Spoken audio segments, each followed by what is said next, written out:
आइए शुरू करते हैं न्यूज पथ पर सफर और सबसे पहले आपको दिखाते हैं ऐसी तस्वीरें जिनका जिक्र सरेराह है। ये तस्वीरें सुर्खियों में भी है और सोशल मीडिया पर भी है। इनसे आपका बाखबर होना बेहद जरूरी है क्योंकि चौराहे पर इन्हीं की चर्चा है।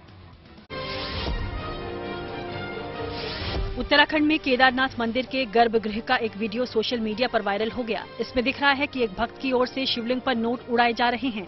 ये वीडियो सामने आने के बाद कई लोगों ने सोशल मीडिया पर सवाल खड़े किए। उन्होंने इस तरह नोट उड़ाने के तरीके को गलत करार दिया।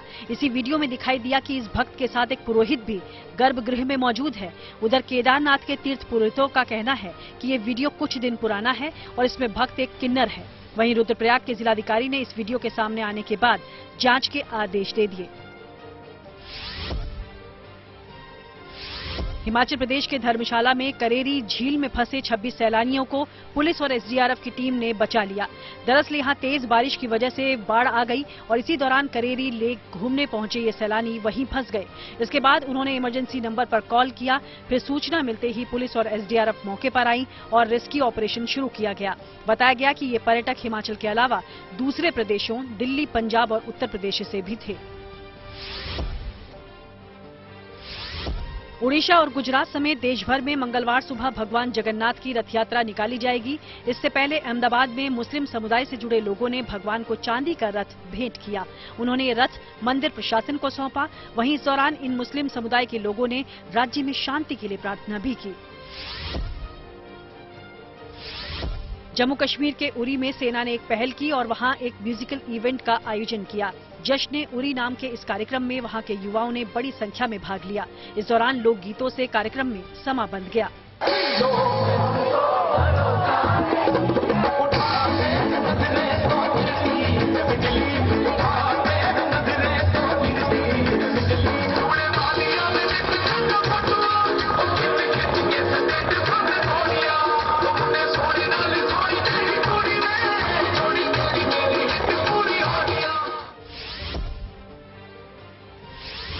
राहुल गांधी के जन्मदिन के मौके पर दिल्ली समेत देश भर में पार्टी कार्यकर्ताओं ने अलग अलग कार्यक्रम आयोजित किए। वहीं बिहार के मोतिहारी में कांग्रेस युवा मोर्चा ने सार्वजनिक जगहों पर मिट्टी के घड़े लगाए ताकि गर्मी में लोगों को राहत मिल सके।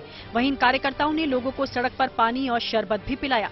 राहुल गांधी के जन्मदिन पर की गई इस पहल की लोगों ने तारीफ की, लेकिन उन्होंने उम्मीद जताई कि आने वाले दिनों में भी इन घड़ों में पानी भरता रहेगा ताकि ये घड़े राहगीरों की प्यास बुझाते रहें। ओडिशा ट्रेन हादसे की जांच में जुटी सीबीआई ने सिग्नल जूनियर इंजीनियर का घर किया है सील।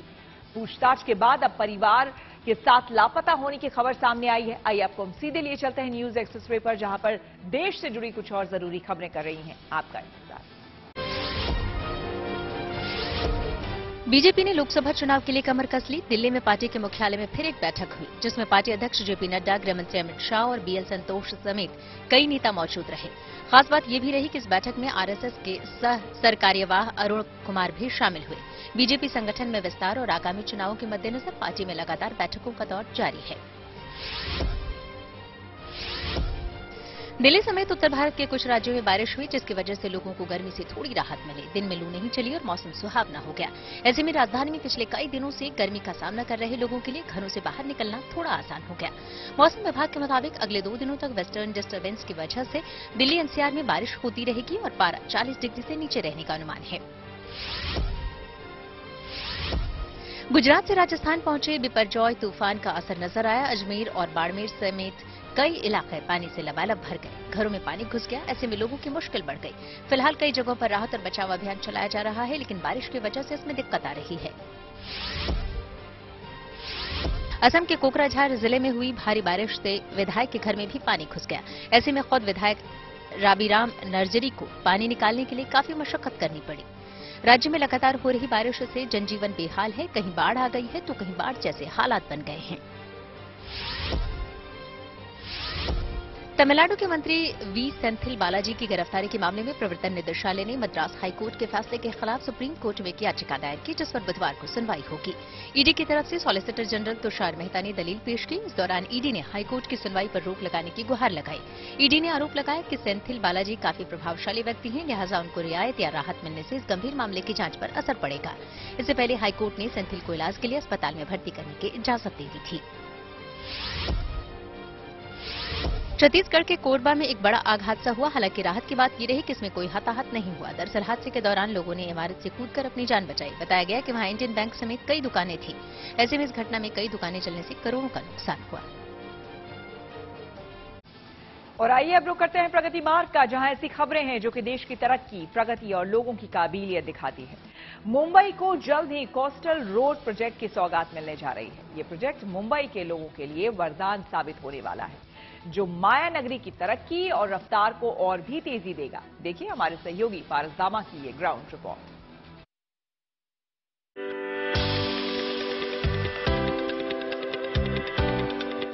मुंबई की लाइफलाइन लोकल ट्रेनों को माना जाता है, लेकिन अब मुंबई की ट्रैफिक को नया आयाम देने की कोशिश जोर शोर से चल रही है। अगर निर्माण की रफ्तार इसी तरीके से जारी रही तो आने वाले नवंबर में कोस्टल रोड के पहले चरण की सौगात मुंबई को मिल जाएगी। मुंबई तटीय सड़क परियोजना बीएमसी की महत्वाकांक्षी परियोजनाओं में से एक है। ये परियोजना कोलाबा को बांद्रा वर्ली सी लिंक से जोड़ेगी, जिसमें समंदर के ऊपर पुल और नीचे सुरंग बनाई जा रही है। इसके साथ ही समुद्र का दीदार करने के लिए खासतौर पर जगह भी तैयार की जाएगी। पूरा एक साइकिल ट्रैक होगा, बस बे होगा, आपके बैठने का सुविधा होगा, प्रोमेनाड पूरा चलेगा, लैंडस्केप आपको इतना अच्छा दिया जाएगा, butterfly park, biodiversity park. Mumbai के लिए एक वेलबीइंग की सिचुएशन आएगी जो कि अभी मिसिंग है। इतना ग्रीन, करीब 70 हेक्टेयर का ग्रीन एरिया देने का कोशिश है, और जो 100% होगा तो उससे green, wellbeing, good family time, ये सब मिलेगा बॉम्बे को। इस कोस्टल रोड के शुरू होने से लोगों का ट्रैवल टाइम तो बचेगा ही, साथ ही गाड़ियों के ईंधन की खपत में भी काफी कमी आएगी। मुंबई का सबसे महत्वाकांक्षी project Mumbai coastal road project, ये प्रोजेक्ट अब अपने अंतिम चरण में पहुंच चुका है। इस प्रोजेक्ट का 75% काम कर लिया गया है। जब ये कोस्टल रोड पूरा बनकर तैयार हो जाएगा तब मुंबईकरों को सबसे महत्वपूर्ण चीज की सुविधा मिलेगी, वो है यात्रा के समय में कटौती की सुविधा। मुंबई के कोलाबा इलाके से मुंबई के बांद्रा वर्ली सी लिंक तक जाने वाला ये रास्ता महज 20 से 25 मिनट में उनकी यात्रा को कन्वर्ट कर देगा, जिस यात्रा को अभी कम से कम 40 से 50 मिनट लगते हैं मुंबई के भारी ट्रैफिक में। सबसे खास बात तो ये है कि करीब 10.5 किलोमीटर के इस प्रोजेक्ट में 3 इंटरचेंज भी होंगे। जब इस ब्रिज को शुरू किया जाएगा तो 3 इंटरचेंजेस ब्रिजेस होंगे। जब आप कोलाबा से चलेंगे तो हाजी अली बीच में आता है, अमरसन गार्डन बीच में आता है और वर्ली बीच में आता है। अगर आपको वहां पे उतरना है तो इंटरचेंजेस ब्रिजेस के सहारे आप उतर सकते हैं। वहीं इस ब्रिजेस पे और इस 10.5 किलोमीटर के रास्ते पे 4-4 लेन के रास्ते बनाए जाएंगे। 4 लेन जो है आने के लिए, 4 लेन जो है वो जाने के लिए। जैसे ही रास्ते से टनल में एंट्री होगी गाड़ियों की तो वो 4 लेन का रास्ता जो है वो 3-3 लेन में बदल जाएगा और टनल के अंदर भी कुछ खास इंतजाम किए गए हैं। इस कोस्टल रोड प्रोजेक्ट में बनाई जा रही सड़क की लंबाई की बात करें तो ये 4.5 किलोमीटर लंबी होगी, जबकि सुरंग 3.5 किलोमीटर और ब्रिज 2.5 किलोमीटर का होगा।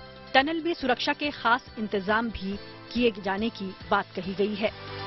अगर कोई हादसा होता है टनल के अंदर तो यात्रियों की सिक्योरिटी, यात्रियों की सुरक्षा कैसे करनी है उसके पुख्ता इंतजाम हैं। यहाँ पे छोटे छोटे पैसेजेस जो हैं वो यात्रियों के लिए बनाए गए हैं। ये जो पैसेज आप देख रहे हैं वो नॉर्मली बिना गाड़ी वाले जो लोग हैं उनके लिए बनाए गए हैं। अगर समझ लीजिए कि कुछ आग लग गई, गाड़ी में कुछ दिक्कत हो गई और उसके बाद अगर हालात जो है वो बिगड़ने लगे तो किस तरीके से इंसान जो है यहाँ से निकलेगा, तो ये सेफ पैसेज जो है वो उनके लिए बनाया गया है। गाड़ियों के लिए भी सेफ पैसेज बनाया गया है।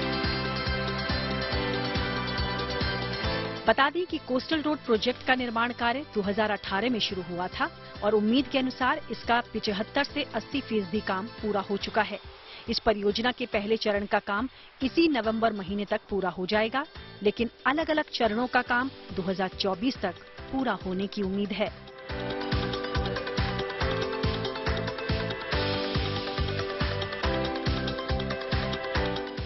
मुंबई से पारस दामा के साथ bureau report, good news today. Britain के प्रधानमंत्री ऋषि सुनक ने जेलेंस्की को खिलाई भारतीय बर्फी। आइए सीधे आपको लिए चलते हैं न्यूज एक्सप्रेस वे पर, जहां पर दुनिया की कई और जरूरी खबरें कर रही हैं आपका इंतजार। प्रधानमंत्री मोदी मंगलवार से अमेरिका के दौरे पर रहेंगे। पीएम के इसी दौरे से पहले वहां प्रवासी भारतीयों में काफी उत्साह भी दिखाई दिया। वॉशिंगटन में एक यूनिटी रैली निकाली गई। इसमें भारतीय मूल के लोगों के साथ कुछ बच्चे भी नजर आए। इस रैली में उन्होंने मोदी मोदी के नारे लगाए। साथ ही उनके हाथों में प्रधानमंत्री मोदी के पोस्टर भी थे। इस रैली में शामिल लोगों ने बताया कि वो पीएम का बेसब्री से इंतजार कर रहे हैं।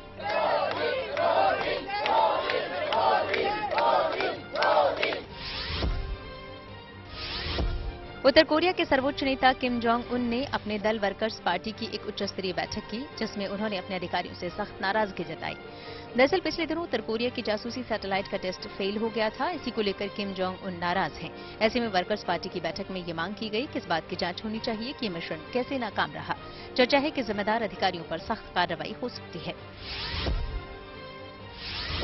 नेपाल के पूर्वी हिस्से में भारी बारिश के बाद रेस्क्यू अभियान चलाया गया। दरअसल संखुआ सभा जिले में बारिश से कई जगह भूस्खलन भी हुआ, जिससे कई लोगों के लापता होने की खबर है। वहीं इस हादसे से कुछ मकानों को भी नुकसान पहुंचा। फिलहाल वहां राहत और बचाव अभियान चलाया जा रहा है। ब्रिटेन के प्रधानमंत्री ऋषि सुनक ने एक वीडियो सोशल मीडिया पर शेयर किया, जिसमें वो यूक्रेन के राष्ट्रपति जेलेंस्की को बर्फी देते नजर आए। ये वीडियो उस समय का है जब जेलेंस्की लंदन दौरे पर आए थे। ये बर्फी सुनक की मां ने बनाई थी। इसमें सुनक ये कहते हुए भी सुनाई दिए कि उनकी मां ने भारतीय मिठाई बर्फी बनाई है। सुनक के मुताबिक ऐसा करने पर उनकी मां काफी खुश हुई। ब्रिटेन के प्रधानमंत्री ने बताया कि उन्होंने ये बर्फी सुनक को उस समय दी जब उन्हें पता चला कि जेलेंस्की को भूख लगी है। After that, and he and I were chatting, and he was hungry, so I gave him some of my mum's burfi, which she was very happy to. Yeah, she was thrilled. और news पथ पर आगे public hoarding पर पंजाब से जुड़ी एक बड़ी खबर। पंजाब की भगवंत मान सरकार ने अमृतसर के स्वर्ण मंदिर से प्रसारित होने वाली गुरबानी को लेकर बड़ा फैसला किया है। आपको बता दें कि पंजाब कैबिनेट ने अमृतसर के स्वर्ण मंदिर से गुरबानी का फ्री टू एयर प्रसारण करने के लिए कानून में बदलाव करने को मंजूरी दे दी है। आधिकारिक बयान में मुख्यमंत्री के हवाले से कहा गया है कि राज्य की कैबिनेट ने धारा 125A जोड़कर ब्रिटिश राज के सिख गुरुद्वारा एक्ट में संशोधन करने का फैसला किया है। भगवंत मान ने कहा है कि पंजाब विधानसभा के 2 दिवसीय सत्र के दूसरे दिन यानी कि कल मंगलवार को संशोधन विधेयक सदन में पेश किया जाएगा। इस संशोधन के बाद ये एसजीपीसी की जिम्मेदारी बनती है कि वो श्री हरमिंदर साहिब से पवित्र गुरबानी का फ्री टू एयर सीधा प्रसारण सुनिश्चित करे।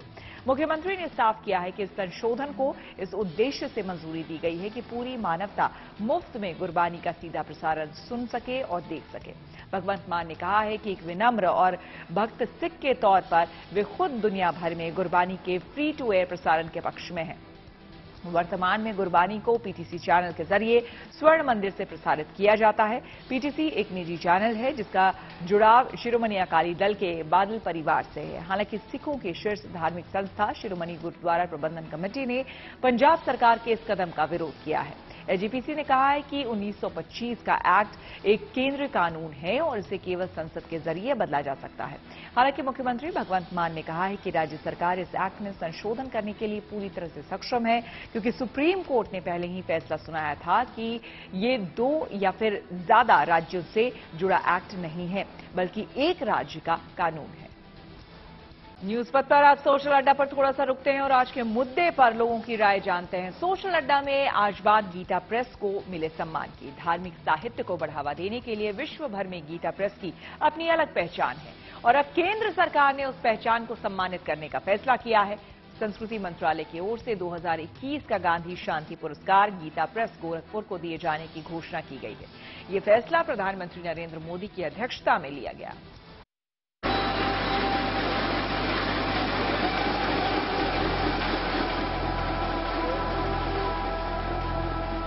ये वही द्वार है जहां से निकली पुस्तकों से आपके जहन में भगवान राम और भगवान कृष्ण के जीवन का हर पल जीवंत हुआ है। सनातन संस्कृति को मानने वाले हर एक शख्स ने गीता प्रेस का नाम जरूर सुना होगा। करीब 100 साल से गीता प्रेस सनातन धर्म का साहित्य जन जन तक पहुंचा रही है। 100 सालों से गीता प्रेस ने धर्म, संस्कृति और परंपरा को समेटा है, सद्भाव फैलाया है, सामाजिक समरसता को समृद्ध किया है, गांधीवादी मूल्यों को सशक्त किया है। गीता प्रेस की इस सेवा को लोग दशकों से नमन कर रहे हैं और अब गीता प्रेस के सम्मान में एक और आयाम जुड़ गया है। गीता प्रेस गोरखपुर को साल 2021 का गांधी शांति पुरस्कार देने की घोषणा की गई। इस पुरस्कार में 1 करोड़ रुपए की राशि और प्रशस्ति पत्र दिया जाता है। खुद पीएम मोदी की अध्यक्षता वाले निर्णायक मंडल ने इसका फैसला किया। इस उपलब्धि के लिए पीएम मोदी ने बधाई भी दी। उत्तर प्रदेश के मुख्यमंत्री योगी आदित्यनाथ ने भी गीता प्रेस को इसके लिए ट्वीट करके बधाई दी है। हालांकि गीता प्रेस ने पुरस्कार लेने की हामी तो भर दी, लेकिन 1 करोड़ की पुरस्कार राशि लेने से साफ इनकार कर दिया। गीता प्रेस अपने 100 वर्ष के इतिहास में किसी प्रकार का पुरस्कार स्वीकार नहीं किया है, लेकिन इस बार ट्रस्ट बोर्ड ने ये निर्णय लिया है कि हम पुरस्कार की धनराशि को जो 1 करोड़ रुपए है इसको स्वीकार नहीं करेंगे, लेकिन जो प्रशस्ति पत्र होगा उसको स्वीकार करेंगे, ताकि ये जो गांधी पुरस्कार, ये गांधी शांति पुरस्कार है, इस सम्मान का भी सम्मान रह जाए, गीता प्रेस का भी सम्मान रह जाए और भारत सरकार का भी सम्मान रह जाए। गीता प्रेस धार्मिक साहित्य की दुनिया का सबसे बड़ा प्रकाशक है। धार्मिक ग्रंथों और पुस्तकों के प्रकाशन में गीता प्रेस 100 सालों से सक्रिय है। गीता प्रेस की रामचरितमानस दुनिया के सबसे ज्यादा बिकने वाले ग्रंथों में से एक है। गीता प्रेस में अब तक 14 भाषाओं में 41 करोड़ से ज्यादा पुस्तकें प्रकाशित हो चुकी हैं। इनमें 16 करोड़ 21 लाख प्रतियां तो सिर्फ श्रीमद् भागवत गीता की हैं।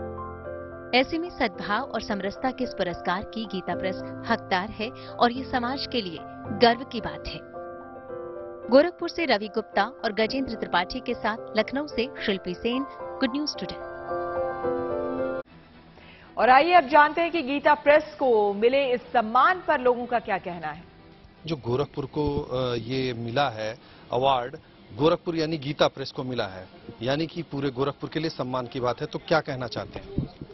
सबसे पहले तो देश के यशस्वी प्रधानमंत्री माननीय नरेंद्र मोदी जी को गोरखपुर की जनता की तरफ से, गीता प्रेस की तरफ से, पूर्वांचल की तरफ से, सभी सनातनियों की तरफ से धन्यवाद देना चाहता हूं, आभार ज्ञापित करना चाहता हूं कि उन्होंने महात्मा गांधी शांति पुरस्कार 2021 से गीता प्रेस को नवाजा है। कांग्रेस के लोग जो जयराम रमेश ने विरोध किया है, कांग्रेस के लोगों ने जो विरोध किया, तो कांग्रेस की कल्चर रही है विरोध का। महात्मा गांधी जी की जो शांति पुरस्कार मिला है, ये गीता प्रेस धार्मिक संस्था है। गोस्वामी तुलसीदास जी द्वारा रामचरितमानस और वाल्मीकि जी द्वारा रचित वाल्मीकि रामायण, ये सारे पुस्तकों को भारत के विभिन्न भाषाओं में 41 करोड़ 71 लाख पुस्तकें ये गीता प्रेस धार्मिक प्रकाशन कर चुकी है, जो मात्र 100 वर्ष में अर्थात 1 साल में जो करोड़ों पुस्तक जो छापने वाली धार्मिक गीता प्रेस है, इसको दुनिया की कोई ऐसी प्रकाशन आप मुझे बता दिए जो बिना किसी चंदा लिए, बिना किसी सरकारी अनुदान के वो स्वतः चलती है, और इसके कारण ये भारत के प्रधानमंत्री ने इस काम को उन्होंने पुरस्कार दिया है। गोरखपुर में आज जो ये सम्मान मिला है उसके बारे में आप क्या कहना चाहते हैं? देखिए, गोरखपुर के लिए बहुत गर्व का विषय है और गीता प्रेस के लिए विशेषकर गीता प्रेस के लगभग 100 वर्ष का तपस्या काम आया है। प्रधानमंत्री मोदी जी ने इसको रिकॉग्नाइज किया ठीक प्रकार से और उसने गांधी शांति पुरस्कार इनको दिया।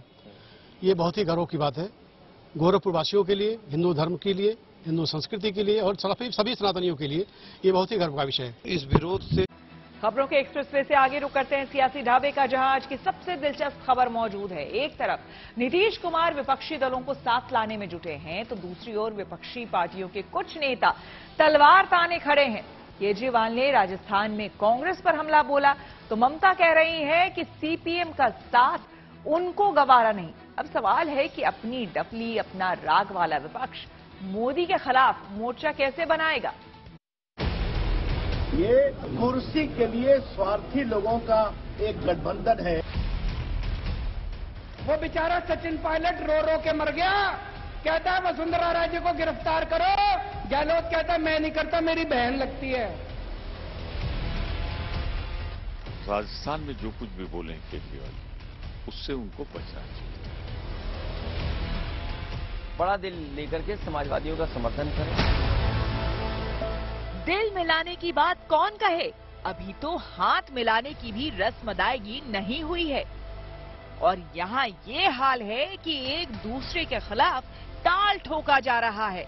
जिन्हें आपस में मिलकर बीजेपी के खिलाफ साझा मोर्चा बनाना है, वो एक दूसरे की टांग खींचने से बाज नहीं आ रहे। यही अशोक गहलोत आरोप लगाते थे कि वसुंधरा राजे पैसे खा गई, वसुंधरा राजे ने भ्रष्टाचार कर दिया, कहते थे कि नहीं कहते थे? अब जब इनकी सरकार आई, वो बेचारा सचिन पायलट रो रो के मर गया। कहता है वसुंधरा राजे को गिरफ्तार करो, गहलोत कहता है मैं नहीं करता, मेरी बहन लगती है।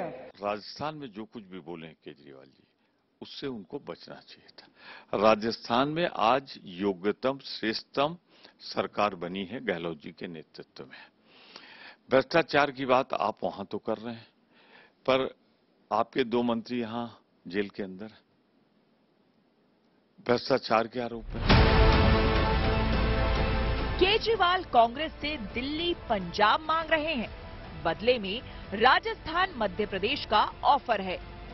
अगर कांग्रेस नहीं मानी तो साफ है कि केजरीवाल राजस्थान के रण में मुकाबला त्रिकोणीय बनाएंगे और बात अकेले केजरीवाल की नहीं है। पश्चिम बंगाल में भी ऐसा ही पेच फंसा है। ममता का स्टैंड क्लियर है कि अगर कांग्रेस सीपीएम से गठबंधन करेगी तो वो साझे मोर्चे से दूर रहेंगी। दीदी ये भी चाहती हैं कि कांग्रेस बंगाल का रुख ही ना करे। ये समझ लीजिए कि हर प्रदेश की राजनीतिक स्थिति अलग अलग है। किसी प्रदेश में कांग्रेस और तृणमूल कांग्रेस का आपस में राइवलरी है, कहीं पर अब जैसे दिल्ली में है केजरीवाल जी का कांग्रेस का है। इसी तरीके से हर प्रदेश में अलग अलग जो पार्टियां हैं उनका एक दूसरे से संवेदनशीलता है, और यही तो विपक्षी एकता की बैठक में विमर्श होना है। अब यूपी का पेज भी समझ लीजिए, जहां विपक्षी एकता का बड़ा दारोमदार अखिलेश पर है। लेकिन अखिलेश हैं कि एनडीए की टक्कर में पीडीए यानी कि पिछड़ा, दलित और अल्पसंख्यक का नारा दे रहे हैं। उनकी रणनीति है 80 हराओ, बीजेपी हटाओ। संकेत यही है कि उत्तर प्रदेश की ज्यादातर लोकसभा सीटों पर अखिलेश समाजवादी पार्टी का उम्मीदवार चाहते हैं।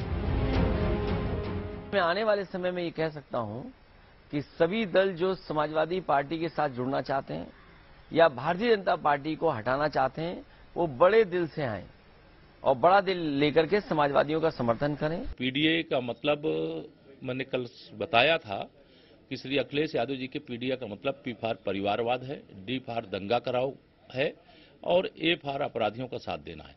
तो इनका पीडीए पिछड़े, दलित और अल्पसंख्यक के लिए नहीं, गुंडागर्दी को उत्तर प्रदेश में बढ़ावा देने के लिए है, कानून व्यवस्था के विरुद्ध आचरण करने के लिए है। यूपी की राजनीति में भले ही बहन जी फिलहाल ज्यादा एक्टिव नहीं, लेकिन मुकाबले में तो हैं। ट्वीट किया है। इनके पीडीए का वास्तव में अर्थ परिवार दल अलायंस है, जिस स्वार्थ में यह पार्टी सीमित है। इसलिए इन वर्गों के लोग जरूर सावधान रहे। इस तरह मायावती का रुख अकेले चलने का है। मेल मिलाप की बात ही बेमानी है। इस तरह उत्तर भारत में बड़ी विपक्षी पार्टियों के साथ कांग्रेस का तालमेल आसान नजर नहीं आ रहा, और अगर ले देकर सीटों पर बात बन भी गई तो नेता के नाम पर पेच फंसना तय है। ये कुर्सी के लिए स्वार्थी लोगों का एक गठबंधन है, जिसकी एकमात्र ये कोशिश है मोदी जी के खिलाफ। अब कहते नहीं कुछ कर सकते तो साथ में भी वही आएगा।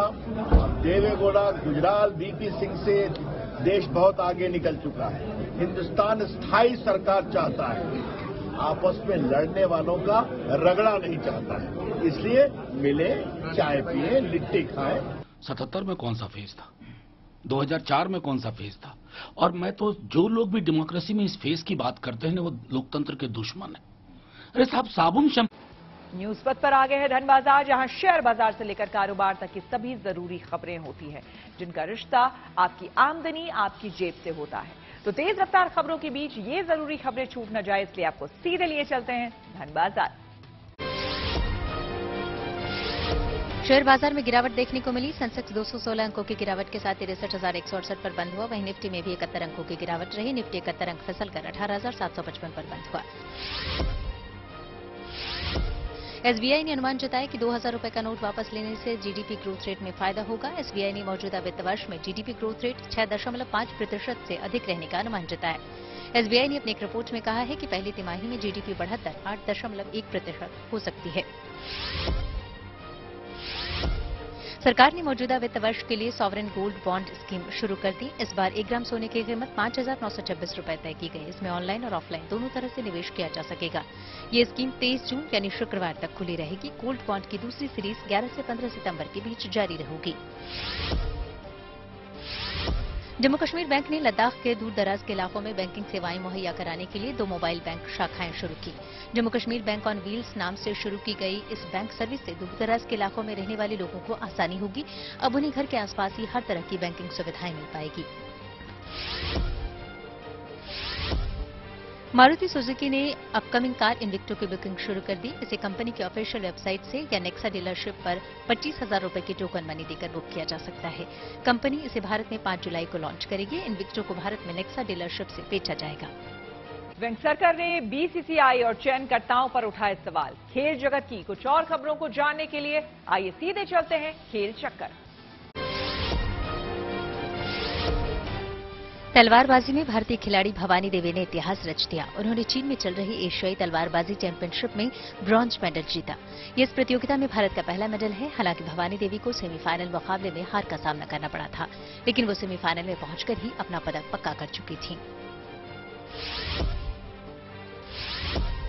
टीम इंडिया के पूर्व क्रिकेटर दिलीप वेंगसरकर ने चयनकर्ताओं और बीसीसीआई पर सवाल उठाए। उन्होंने एक इंटरव्यू में कहा कि सेलेक्टर्स ने भविष्य के लिए कप्तान तैयार ही नहीं किए।